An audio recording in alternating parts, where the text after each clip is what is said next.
I move the motion standing in my name. I rise today to speak to this disallowance motion. Each year, fees and charges are reviewed and adjusted, usually in line with CPI. However, the increases under this regulation go well and truly above CPI. The additional revenue appears to be imposed to assist births, deaths and marriages in meeting a $1 million budget savings target. This is an unfair and unnecessary burden on South Australians at some of the most challenging moments in their lives. We're talking about new parents who are already facing significant financial pressures. We're talking about grieving families who are dealing with the emotional and financial toll of losing a loved one. New parents and grieving families should not be asked to pay more simply to help balance the budget. The government should not be using grieving families as a cash grab to fix their budget problems. Now, sir, a $5 increase may seem small in isolation, but the reality is that these costs add up, and what it says at $1 million across the scale of what this budget is doing to South Australians, that this cohort of South Australians are the ones being asked to add up these extra pennies for government is unfair. At a time when South Australians are already struggling with the cost of living crisis, the government should be looking for ways to ease financial pressures, especially on grieving families, especially on new parents, not add to them. An increase of $62.50 to $67.50 for registering changes of names or gender, processing applications for identity acknowledgement certificates, making corrections to entries or printing any standard form has an 8% jump. A 5.3% increase for printing death certificate extracts, and a 16% increase for producing a digital historical record. The Parliament should send a clear message to this government that we are not supportive of adding to the many costs during some of the most vulnerable times in people's lives, especially during a cost of living crisis. A $5 increase may seem like nothing to the government, and it may in isolation be a low amount, but it comes on top of the increases in food, it comes on top of the increases in electricity, the increases in water, the increases in every aspect of people's lives. I think that these percentage increases being above CPI is unnecessary, is unfair, and should be opposed by this chamber. The member... No. Put the question? That the motion be agreed to. All those in favour say aye. Those against say no. The noes have it. Division called. Ring the bells.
Expired. Lock the doors.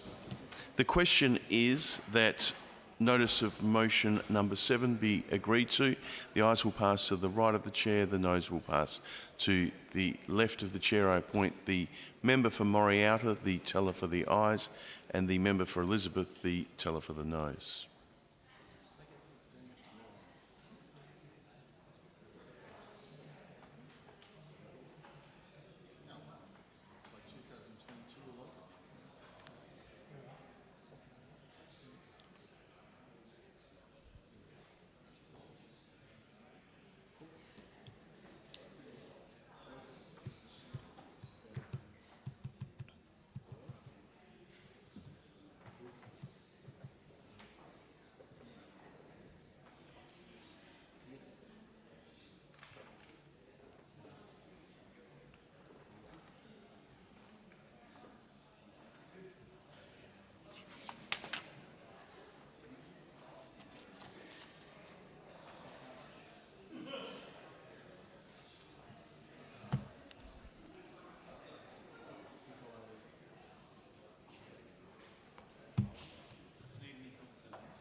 There being 16 ayes and 27 noes, the question, it passes in the negative.